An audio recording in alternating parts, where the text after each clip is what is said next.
예수 그리스도에 나타나실 때에, 이게 재림입니다. 예수 그리스도 나타나실 때에 너에게 가져다 줄 은혜가 뭘까요? 이게 살아있는 사람들에게는 휴거의 사건이겠고, 그리스도 안에서 죽은 사람들은 부활의 사건이 되겠죠. 다시 말해서 예수 그리스도가 우리의 구주이시고 우리의 부활의 주인이시고 우리의 영생의 주인이시기 때문에 주님이 재림하실 때까지, 주님이 이 땅에 다시 오실 때까지 주님이 가져다 주실 은혜를 온전히 바랄지어다 그랬어요. 이거는 소망하라는 얘기입니다. 바라는 것은 소망하라는 거예요. 그래서 오늘 구원받은 성도의 자세가 마음의 허리를 동이고, 마음의 허리를 동이고, 마음의 허리가 있습니까? 허리는 여기가 허리잖아요. 그런데 마음의 허리가 있다. 이 허리는 중추적인 역할을 하죠.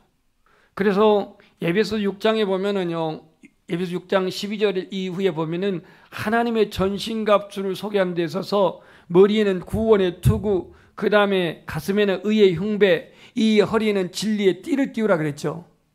그러니까 허리가 우리의 무장하는, 거기는 진리의 허리띠를 띠라 그랬는데 여기는 마음의 허리에 그랬습니다. 우리의 신앙의 인격, 우리의 신앙의 요소, 우리의 믿음의 모든 의지, 이게 어디서부터 나오냐면 마음에서부터 나옵니다. 마음에서. 그래서 성경은 이 마음을 아주 강조합니다. 마음을 다하고 성품을 다하고 뜻을 다해서 너희 하나님을 사랑하라 그랬고요. 너희는 마음에 근심하지 말라, 하나님을 믿으니 또 나를 믿으라 그랬고요. 무릇 지킬 만한 것 중에 너희 마음을 지키라, 생명의 근원이 이에서 남이라 그랬고요. 오늘 우리가 마음으로 믿어 의에 이르고 입으로 신하여 구원에 이른다고 했던 것처럼 우리 그리스도인에게, 아니 모든 사람들에게도 마찬가지지만 이 마음이 중요해요. 마음. 다른 말로 하면 중심이겠는데요. 우리 중심. 이 마음의 허리를 동일해요. 이것을 바로 따라오는 근신과 연관시켰습니다. 근신. 그러니까 마음의 허리는 오늘 우리를 근신하게 한다는 거예요. 근신. 에베소서 5장 8절에 보면 근신하라, 깨어라, 마귀가 우는 사자와 같이 상틀자를 두루 살핀다고 그렇게 기록하시면서 오늘 우리가 근신한다는 건 깨어있다는 얘기거든요. 우리 그리스도인들의 신앙의 삶의 자세는요, 마음에 늘 허리를 동이듯이 이스라엘 백성들의 옷은 통옷으로 돼가지고 원피스처럼 남자나 여자나, 그렇기 때문에 어떤 활동을 위해서는 허리를 동여야 했습니다. 허리를. 마음의 허리를 동이라는 것은 그만큼 깨어있으라는 얘기입니다. 그만큼 정신 차리라는 얘기입니다. 오늘 내가 미래에 예수 그리스도의 재림의 소망을 두고 사신다면, 그리스도를 맞이할 그러한 믿음을 갖고 사신다면, 여러분이 하나님 나라가 기업이라고 믿는다면, 예수님이 나를 찾아오셔서 내 이름을 부를 때에 내가 그 나라에 들림받을 수 있는 것을 소망한다면 우리의 마음의 허리를 동이란 얘기예요. 집에서 주부들이 옷 입을 때는 편안한 옷을 입잖아요. 요즘은 뭐 몸빼라는 옷이 있는지 모르지만 옛날에는 우리 어머니들이 그 몸빼를 입었어요. 쉽게 편하게 입으려고요. 근데 여러분들이 어떤 모임, 동창회 아니면 어떤 귀한 모임 가게 되면 옷을 그렇게 입고 가는 사람은 아무도 없을 거예요. 암만 해도 내가 잘 보이려고 더 잘 보이게 잘 살고 있는 걸 보이려고 멋진 옷을 입고 갖고 그리 나가겠죠. 그 육체적인 어떤 단장이라고 한다면 하나님 앞에서 우리의 단장은 마음의 허리를 동이라는 거예요. 근신하라는 거예요. 베드로전서 4장 7절에 보면 만물의 마지막이 가까웠으니 그러므로 너희는 정신을 차리고 근신하여 기도하라, 이렇게 베드로가 당시 그리스도인들에게 당부하고 있습니다. 구원받은 성도의 삶, 첫째는 너희 마음의 허리를 동이고 근신하여, 언제까지? 예수 그리스도가 재림할 때까지 너희에게 가져다 줄 은혜를 온전히 바랄지어다 그랬어요. 소망을 가지란 얘기입니다. 두 번째, 14절부터 17절 말씀해 보면은요, 너희가 그랬습니다. 이 너희가는 지금 베드로전서를 처음 수신하는 1차 수신자인데, 너희가 순종하는 자식처럼 전에 알지 못할 때에 따르던 너의 사욕을 본받지 말고, 육신의 정욕, 안목의 정욕, 이생의 자랑, 사욕을 받지 말고, 이제 구원받은 너희는 옛사람의 습관, 정욕과 육신의 정욕, 안목의 정욕, 이생의 자랑을 본받지 말고 뭘 하라고 15절에 말씀하는지 이렇게 말합니다. 오직 너희를 부르신 거룩한 이처럼. 우리를 부르신 분이 누구죠? 예수 그리스도. 우리를 부르신 분이 하나님이신데 그분의 거룩하신 것처럼 너희도 모든 행실에 어떻게 하라? 거룩한 자가 되라 그랬습니다. 현대 그리스도인들의 이 거룩은 너무 부담스러운 단어인지 모르겠어요. 설교를 하고 있는 저 자신에게도 이 거룩이라는 단어가 굉장히 부담스러워요. 어찌어찌 윤리적인 도덕적인 거룩함은 추구한다고 하지만 이 마음의 여러 가지 이중성, 또 이 생각의 여러 가지 이 다양한 세속성, 이런 모든 것들이 혼재되어 있어가지고 육체적인 삶의 태도의 삶에 구별된 제도적인 삶에 구별되는 것은 그렇지만 이 마음의 동기들, 이 생각의 불순함들, 이런 것들이 혼재되어 있어가지고 이 거룩함이란 단어가 굉장히 부담스러운 단어예요. 그러나 성경은 말합니다. 너희를 부르신 자가 거룩하시니 너희도 모든 행실에 거룩한 자가 되라 그랬어요. 거룩한 자가 되라. 하나님은 거룩하신 분이십니다. 성령님은 거룩한 영이십니다. 예수 그리스도는 거룩하신 성자이십니다. 하나님의 속성이 거룩하심이면 하나님의 선택받은, 다시 말해서 구원받은 자녀, 구원받은 성도는 당연히 삶의 내용의 방향이 거룩함과 같이 가야 한다는 얘기입니다.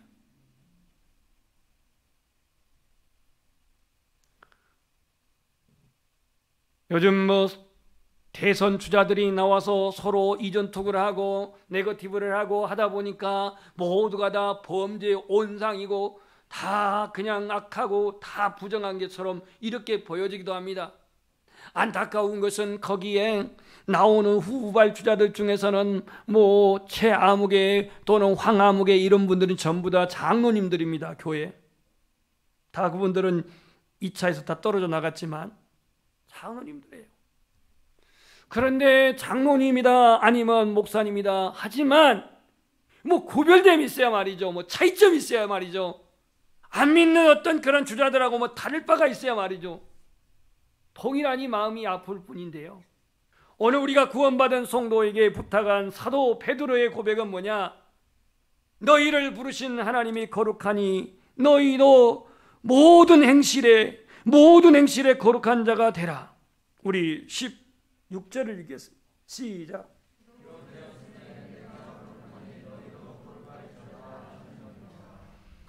이거는 오늘 네개의 말씀을 인용했는데요. 하나님이 거룩하니 너희도 거룩하라고 이렇게 말씀하셨다고 말합니다. 사도 베드로는 왜 이 말을 지금 흩어져 있는 나그네들 그리스도인들에게 이 부탁을 하고 있을까요? 당시에 많은 이단들이 있었고요. 당시에 많은 핍박과 박해가 있었어요. 그렇기 때문에 그들은 이 믿음의 길을 가는 데 있어서 중도에 배도하고 배신하는 이들이 많아졌단 말이에요. 그런데 오늘 세상과 같이 내가 신앙의 그 순결함을 지키기 위해서 그 구별된 삶을 살아가야 되는데 여기서 이탈하는 사람들이 있었기 때문에 이 말씀을 하고 있는 겁니다. 한 수 더 나아가서 17절 보실까요? 17절. 외모로 보시지 않고 각 사람의 행위대로 심판하시는 이. 외모로 사람을 보지 않고 신앙의 종교적인 연륜이라든가 그 사람의 어떤 직분이라든가 그 사람의 사회적인 신분이라든가 그 사람이 어떠한 공적인 공로를 행했다든가 이런 외모를 보지 않고 각 사람의 행위대로 심판하신 이를 너희가 누구라고 부른다고요?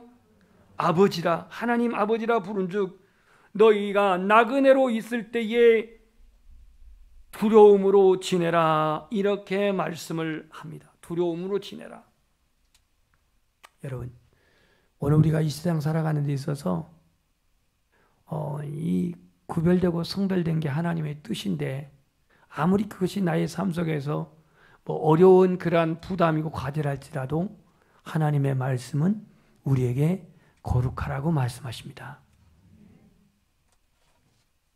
이 거룩함이 나의 힘으로 될 수가 없고, 이 거룩함이 나의 결단으로 될 수가 없고, 이 거룩함이 나의 어떠한 그러한 훈련으로 될 수가 없는 게, 오늘 본문에 뭐라고 말하고 있냐 하면 19절에 오직 흠없고 점없는 어린 양 같은 그리스도의 피로 된 것이라. 아멘. 하나님 앞에 여러분들이 거룩해지기를 원한다면 예수 그리스도의 이름을 부르십시오. 하나님 앞에 여러분들이 경건한 삶을 유지하기를 원한다면 거룩하신 성령님을 사모하십시오. 내 인간의 의지와 결단으로는 우리가 작심삼일이라고 며칠 가지를 못합니다. 작정하고 기도한들 어쩌다가 40일 작정할 수가 있습니다.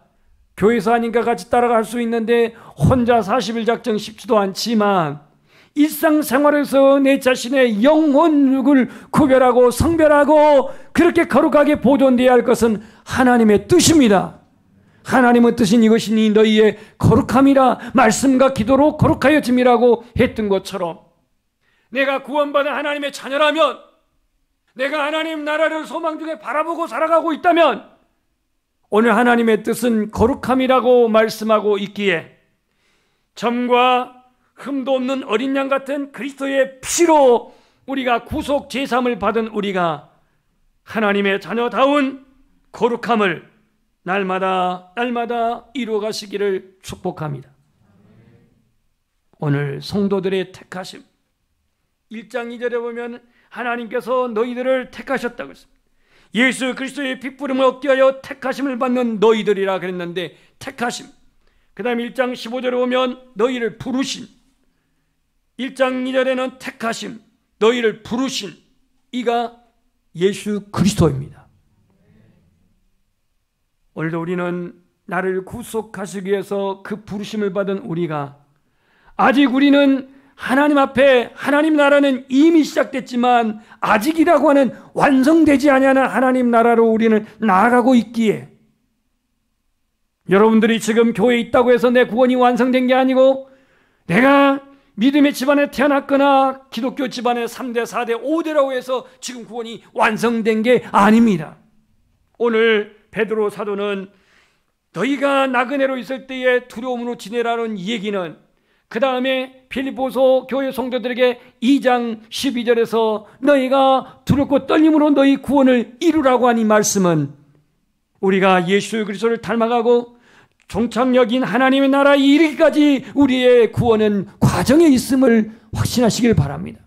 아직 완성된 게 아닙니다. 여러분의 완성된 구원이 이 모습입니까? 삶 속에서 이중성, 삶 속에서의 가증, 삶 속에서의 가식, 삶 속에서 실족, 이와 같은 것이 완성된 구원이라고 한다면 어떻게 우리가 하나님 앞에 뜨거워서 살 수 있습니까? 부끄러워 살 수가 있습니까? 진행 중에 있는 우리들의 구원의 과정 속에서 오늘 베드로는 이렇게 말씀합니다. 모든 행실에 거룩한 자가 되라. 아멘. 세 번째로는요, 하나님의 구원을 확신하라는 것인데요, 그 하나님의 구원을 확신하라고 하는 말씀의 근거가 20절과 21절에 나와 있는데, 그는 예수님은 창세 전부터 미리 알린 바 되시니나 이 말세에 너희를 위하여 나타나신 바 되었으니 너희는 그를 죽은 자 가운데서 살리시고 영광을 주신 하나님을 그리스도로 말미암아 믿는 자니. 여러분 예수님 믿습니까? 믿는 자니. 너희 믿음과 소망이 누구에게 있게 하셨다 그랬어요? 하나님께 있게 하셨다 그랬어요. 우리의 구원을 계획하신 분이 누구예요? 하나님이시죠. 창세 전부터 우리의 구원을 설계하신 분이 누구예요? 하나님이셔. 그래서 오늘 이 베드로 사도는 그렇게 말하잖아요. 21절에 너희를 죽은 자 가운데서 살리신, 너희를 죽은 자 가운데 살리신 영광을 주신 하나님을 그리스도로 말미암아 믿는 자니, 이것도 은혜지만 믿는 자니 너희 믿음과 소망이 하나님께 있게 하셨느니라 그랬습니다.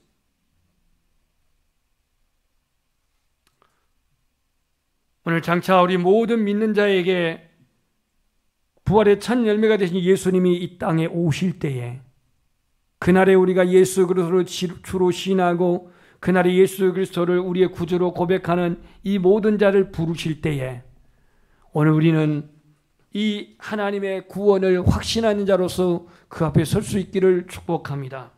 마지막으로 22절부터 25절 말씀에 보면은요, 하나님의 구원을 받는 백성들이 어떻게 살아가야 되느냐, 주의 약속된 말씀을 붙들라는 겁니다. 그 약속의 말씀이 무엇일까 볼까요? 너희가 진리를 순종함으로, 말씀이죠.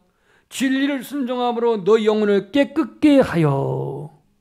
우리의 영혼이 깨끗게 되는 것은 예수님의 보혈이지만, 진리가 너희를 깨끗게 하여, 진리를 순종함으로 너희 영혼을 깨끗게 하여 거짓이 없이 형제를 사랑하기에 이르렀으니 마음으로 뜨겁게 서로 사랑하라. 여러분이 사랑이라고 하는 거, 어제도 결혼식에 참석했는데요, 요즘 참 현대 결혼식은 참 독특하더라고요. 주례도 없고 갑자기 문 하나 열리니까 신랑하고 신랑 아버지가 등장하고, 그리고 또 신부는 혼자 또 입장하고 이래가지고 하는데, 사회자가 몇 가지 하는 것으로 결혼식이 끝나더라고요. 자기들이 준비한 서약서를 읽고, 또 아버지는 아버지대로 또 나와가지고 그 축사를 하고 있고, 그리고 어머니는 어머니대로 나와가지고 뭐 권면인가 뭔가 하고 있고, 이런 그 결혼식을 하더라고요. 그러면서 뭐 결혼식이 완전히 축제 그 자체던데, 축가도 하고 막 무슨 막 이 율동 같은 것도 하고 그러던데요. 오늘 우리가 사랑할 수 있는 사랑, 진실한 사랑, 뜨겁게 서로 사랑하는 사랑은 어디서 나오느냐? 진리를 순종함으로 나온다 그랬어요. 오늘 본문에 진리를 순종함으로 너희 영혼을 깨끗하게 하여 거짓 없이 형제를 사랑하게 되었다 그랬어요. 거짓 없이. 오늘 우리 안에 이 사랑은 편견 있는 사랑이 아니라, 또 우리 안에 있는 사랑은 어떤 공동체 안에 묶여져 있는 사랑이 아니라, 예수 그리스도처럼 어떠한 기질이 다르고 성향이 다르고 스타일이 달라도 그들을 모두 품고 모두 위로하고 모두 격려하고 모두를 축복하는 그러한 사랑이기를 소망합니다. 이 마지막 때는요, 이 사랑도 너무나도 제한적이어가지고 끼리끼리 사랑들이 끼리끼리. 세상에는 끼리끼리라고 하지만 교회는 끼리끼리가 아닙니다. 교회는 모두가 다 사랑의 대상입니다. 교회는 모두가 다 섬김의 대상입니다. 교회는 모두가 축복의 대상입니다. 그래서 오늘 이 베드로나 바울은 그의 서신서에서 믿음, 소망, 사랑을 강조하고 있는데요, 바울은 고린도서 13장에서 사랑을 강조하고 있습니다. 오늘도 이 믿음, 소망, 사랑 강조하고 있습니다. 베드로도 오늘 본문에서 이 말씀을 하고 있습니다. 진리를 순종함으로 영혼을 깨끗게 하여 거짓 없이 형제 사랑하기에 이르렀으니 마음으로 뜨겁게 서로 사랑하라. 구원받은 우리의 성도의 삶은 오늘 하나님의 말씀에 순종하듯 수직적으로는 하나님을, 수평적으로는 이웃을 사랑하라고 하는 이 불굴의 진리의 말씀이 오늘 우리의 삶의 모든 방향이 되시기를 축복합니다. 그러면서 오늘 구원받은 성도들이 하나님의 말씀을 붙들어야 할 그 근거가 23절에 나와 있는데, 다 같이 읽고 말씀을 정리하겠습니다. 시작.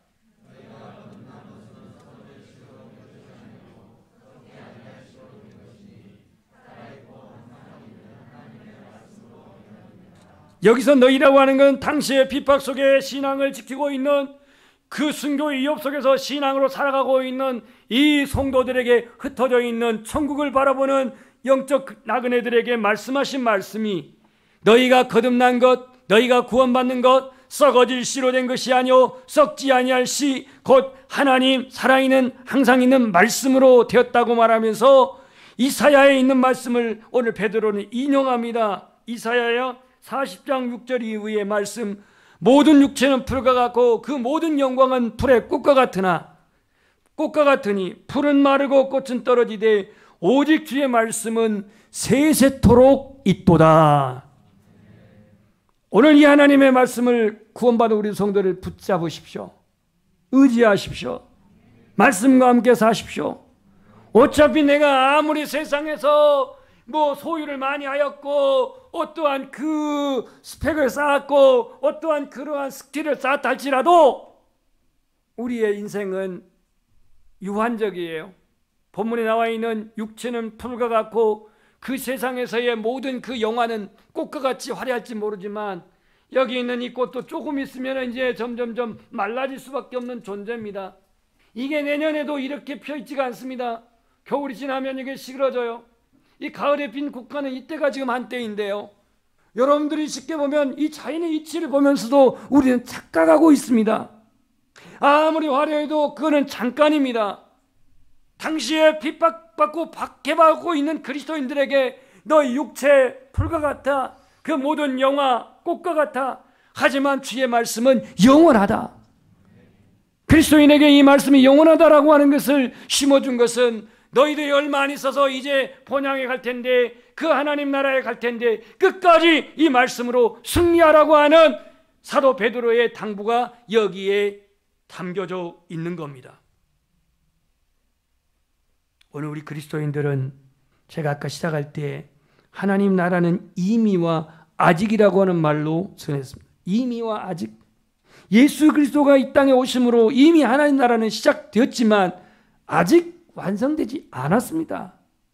여러분, 아직 본향이 가지 않았잖아요. 아직 성화의 완성이 되지 않았잖아요. 그러니까 오늘 나는 이미 하나님 나라는 믿는 자 안에서 임했지만 아직 완성되지 않아서 불안하고 실족하고 시행착오를 하고 넘어지고 그러지 않습니까? 그래서 오늘 우리는 이 완성되지 않는 하나님 나라, 아직이라고 하는 이 단어 앞에 오늘 사도 베드로가 당부한 구원받은 그리스도의 삶 세 가지로 결론은 거룩하라 이겁니다. 나그네로 있을 때에 두려움으로 지내라 이겁니다.